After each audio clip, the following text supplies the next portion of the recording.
Without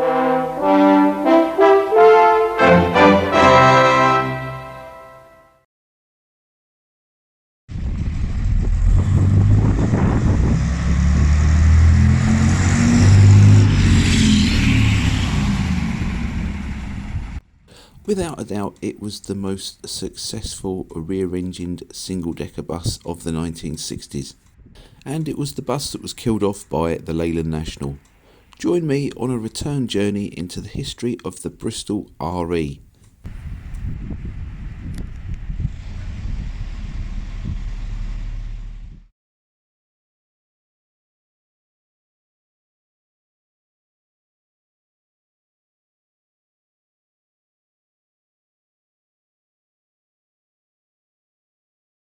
Hello and welcome. From the 1st of July 1961, new regulations in Britain allowed buses and coaches to be placed in service that were up to 36 foot long. At the time, Bristol Commercial Vehicles were producing the Bristol MW, the medium weight model, and it was felt that this wasn't suitable to be extended to 36 foot long. What was needed was a completely new design. The new design would feature an underslung rear engine and gearbox, which would reduce the intrusion into the passenger area and help offer a lower, flatter floor. The only problem was trying to shoehorn the 6-cylinder Gardner engine into the space where the rear overhang should be. Bristol's solution was to place the gearbox ahead of the rear axle, and Bristol decided to use the same rear axle as they were using on the Bristol low-decker with its drop centre design. This allowed the propeller shaft taking the drive from the engine to pass over the lower centre section of the rear axle, while the gearbox output was via a shorter shaft and connected to the rear axle. As with the F-type low-deckers, the chassis was to feature air suspension, and the standard engine would be the 10.456HLX. Built by Gardner. The first prototype chassis, given the number REX001, was delivered to Eastern Coachworks on the 1st of May 1962, and this was an RELL6G, and it received a 54-seat bus body numbered EX6 by Eastern Coachworks. This became United 7431HN. The second chassis, an RELH6G, had arrived at Eastern Coachworks on the 10th of November, and this received a 47-seat coach body, and this was destined for Thames Valley's South Midland coach operating service for the Oxford to London service. The third Bristol RE prototype was REX003, and this was initially fitted with a Bristol BHW engine, which was the horizontal version of the 8.9 litre BVW. And this was kept as a development vehicle by Bristol Commercial Vehicles. The first sanction or batch of Bristol REs was the 212th, comprising of 97 chassis, and these were all of the RELH6G type.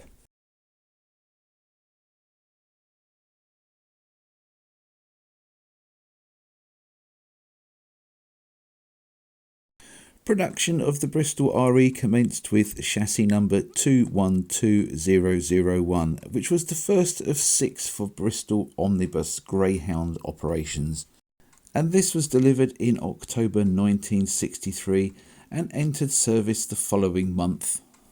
The remaining vehicles of this first sanction entered service between January and July 1964, the other customers being Crosville, Eastern Counties, Eastern National, Lincolnshire, Southern National, Thames Valley, Tillings Transport, United, United Counties, United Welsh, West Yorkshire and Western National. The next batch of Bristol REs was built in the 222nd sanction, and this comprised 123 vehicles, 22 of which were a further RELH6G models, while the rest were RELL6G buses. The first 2 of these RELL buses were for United and entered service in September 1964.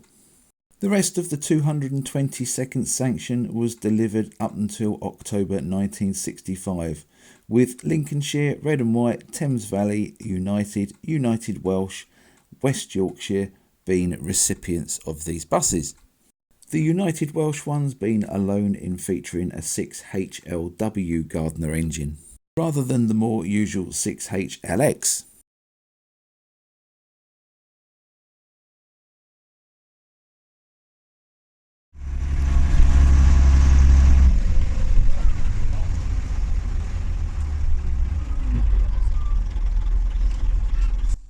By May 1966, United was able to report the remarkable fuel consumption figures for its Bristol RE LH6G coaches, which were in service on the Newcastle to London service.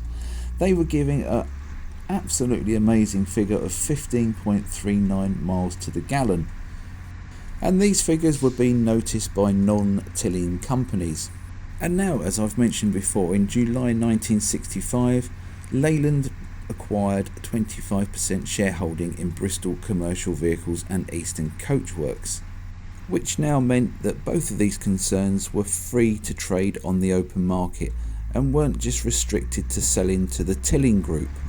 As with the Bristol FS type low-decker, the first sign of the Leland share interest was the introduction of the Leland 0600 engine, which was available in the Bristol RE and the Bristol low-decker.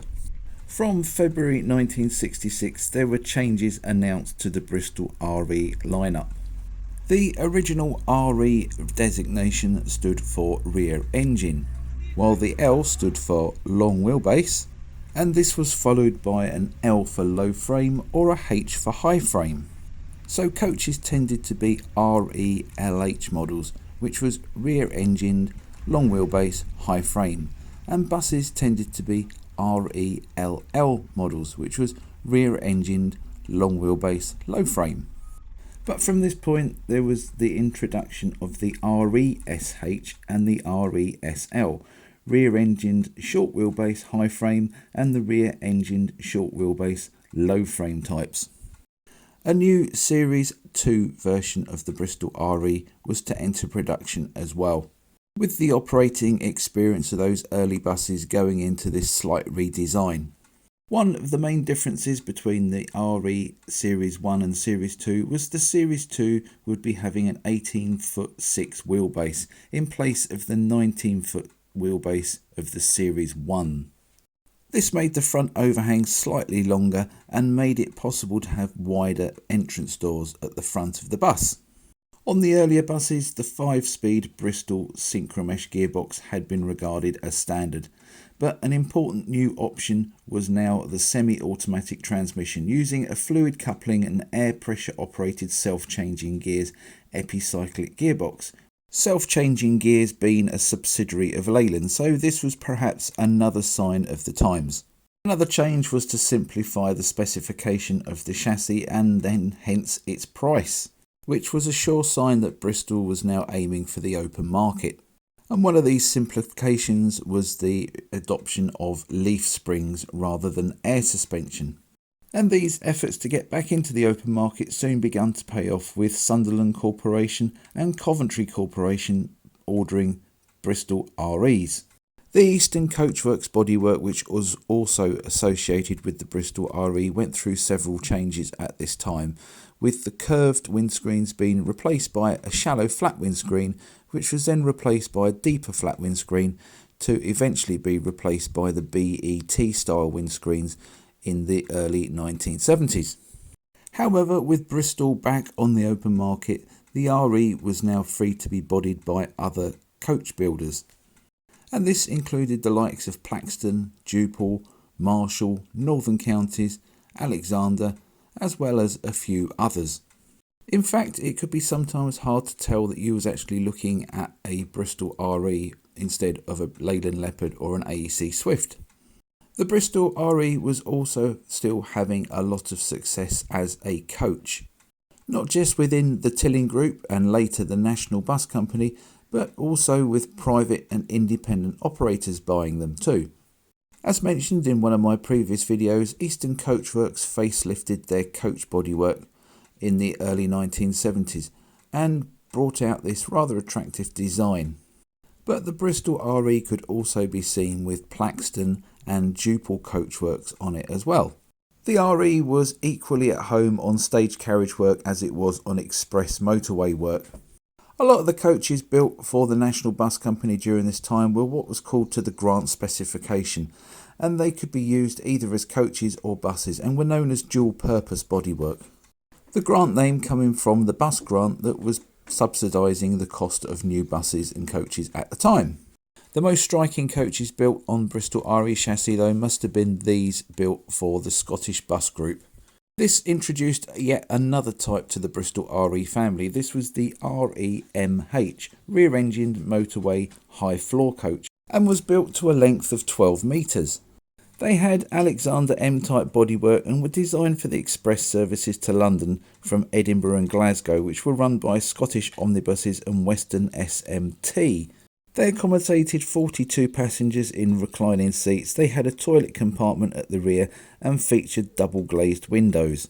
The Scottish Bus Group bought 49 of these impressive coaches. The last of these was delivered in 1971, but in 1973 United took a further 15 Bristol REMHs with Plaxton bodywork. In 1974 they received a further batch of REMHs with Leland engines, this bringing the total run of REMHs to 105. The rarest type of the Bristol RE though was the RESH, rear-engined, short wheelbase, high frame type coach. With 4 Northern Counties bodied coaches going to Hants and Dorset, 1 Northern Counties bodied coach going to Southern Vectis, and Midland General receiving 2 ECW bodied dual purpose vehicles. The lack of success with the Bristol RESH was no doubt in part to the Bristol LH, which had been introduced in 1967 and was starting to find its feet as a lightweight underfloor engined coach.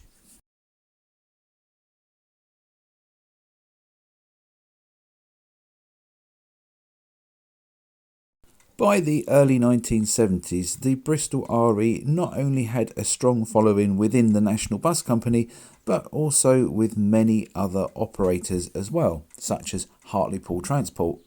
And it was proving to be a very reliable and well-liked bus, especially when compared to its contemporaries such as the AEC Swift, the Leland Panther and the Daimler Roadliner.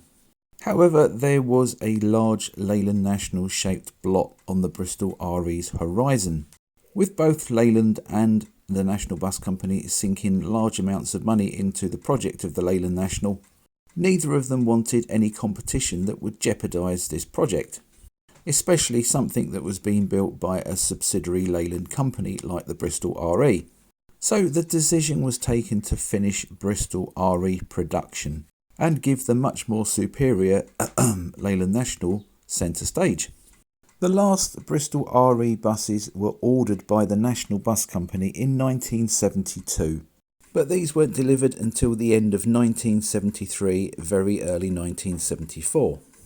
The last one delivered to the National Bus Company was in May 1974, and this was OWT 776M, which was a Leland engine version, and that went to West Yorkshire. But the coach version staggered on for a little bit longer. The last Bristol RELH for the National Bus Company was GJD 195N, which was new in May 1975 to National Travels South East. Curiously though, the very last Bristol RELH went to a private operator, and this operator was Davies of Halewood in 1975, and this had 53-seat Plaxton bodywork. The last Bristol RELL for the UK mainland was for Hartlepool. Then after that the emphasis was on the Bristol RESL, the shorter model. All of these were for PTEs or local authority fleets, such as Rhymney Valley, who took these Eastern Coachworks bodied examples. Thamesdown Transport also chose Eastern Coachworks bodywork on their batch of 5 RESLs, and they entered service in August 1975. Between December 1975 and January 1976, Warrington took delivery of these East Lancs bodied Bristol RESLs, and these were to be the last ones delivered. The last 2 buses built were for Hyndburn, and they also featured East Lancashire bodywork. However, these were delivered in November 1975. With this, production of the Bristol RE for the UK mainland ended.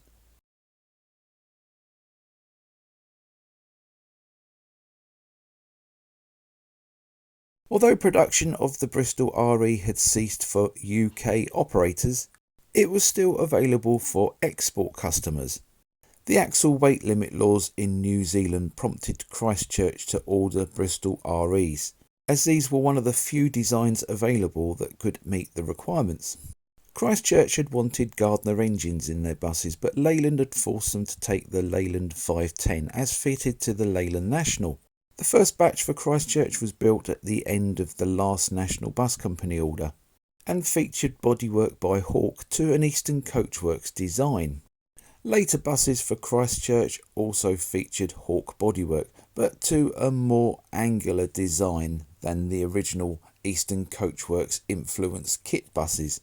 Christchurch eventually took 152 Bristol RE LLs, with 2 chassis supplied for spare parts.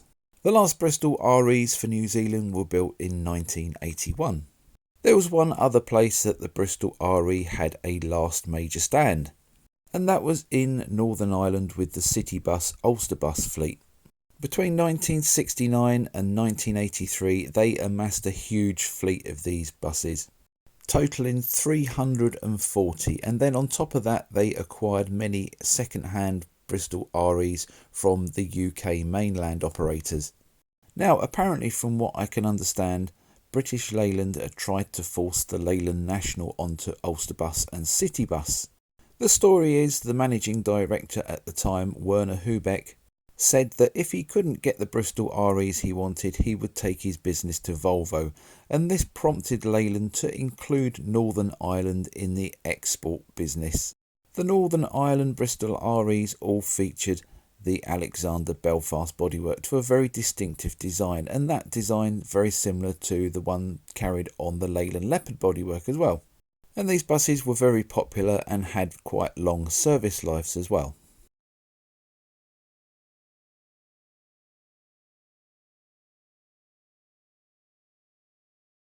Like many buses, the history of the Bristol RE didn't just finish when it stopped being built. Many of the buses changed hands many times over, as did the coaches as well. During and after deregulation, Bristol REs began to appear in many colours. Newly formed companies like Northern Bus used the Bristol RE, which by then was getting on in its years, in all-day frontline service. Companies like Hartlepool, Hastings and District and Badgerline became synonymous with the type, and it seemed that they would never ever get rid of the things. Such was the good design and build quality of the bus. The coaches too clocked up some astronomical mileage and were passed from pillar to post over their lifetime, many of the original national coaches passing to smaller coach operators. Over the years there have been 2 famous Bristol REs converted to open top. One was for United, and that was used on the Scarborough Seafront service initially. With the strength of the Eastern Coachworks bodywork being in the waist rail, conversions like this tended not to cause too much of a structural issue with the buses, although they certainly flexed and twisted as they went along the undulating road surfaces. The other and equally famous open-top Bristol RE is Shanklin's Pony, which was converted by Southern Vectors for the Shanklin Town service. Fortunately, many Bristol REs survive today. Many are under active restoration, some are already restored and are in pristine condition, while some are stored waiting their turn in the restoration queue. If you pay a visit to Rob Sly's excellent Bristol Commercial Vehicle Enthusiast site, there are lists of Bristol REs that survive and their current whereabouts and condition, and it really is an absolute mecca for anybody interested in not only Bristol REs but any Bristol bus at all. But as they say, you can't save them all, and many Bristol REs were scrapped, with many of the Gardner engines being sent out to the Far East for use in fishing boats and junks.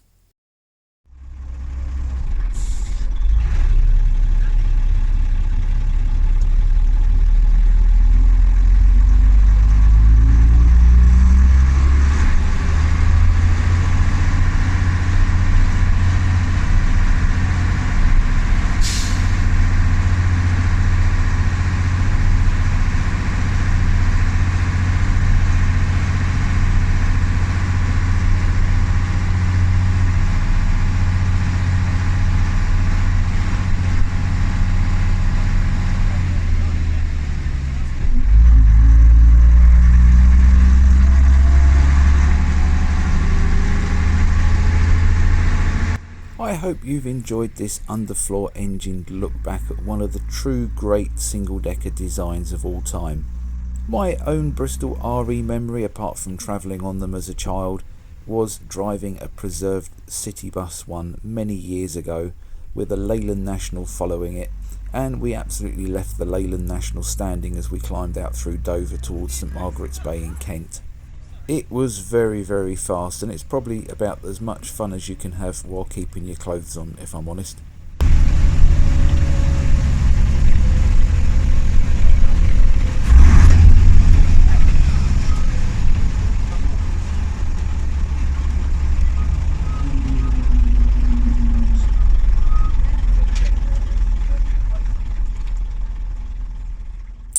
If you did enjoy this video, please like and share it amongst your unsuspecting friends and family. They will love to be spammed by you. Also, please don't forget to subscribe to my channel, as this helps the channel grow. And talking of which, don't forget to check out my other videos on YouTube. If you're a bit of a bus nut like me, I'm sure there'll be something there for you to have a look at. There's videos about the National Bus Company, there's Classic Bus Histories, and there's all sorts of other goodies there for you as well. Go and take a look. I hope you enjoy looking, and thanks very much for watching this video. Take care. Bye for now.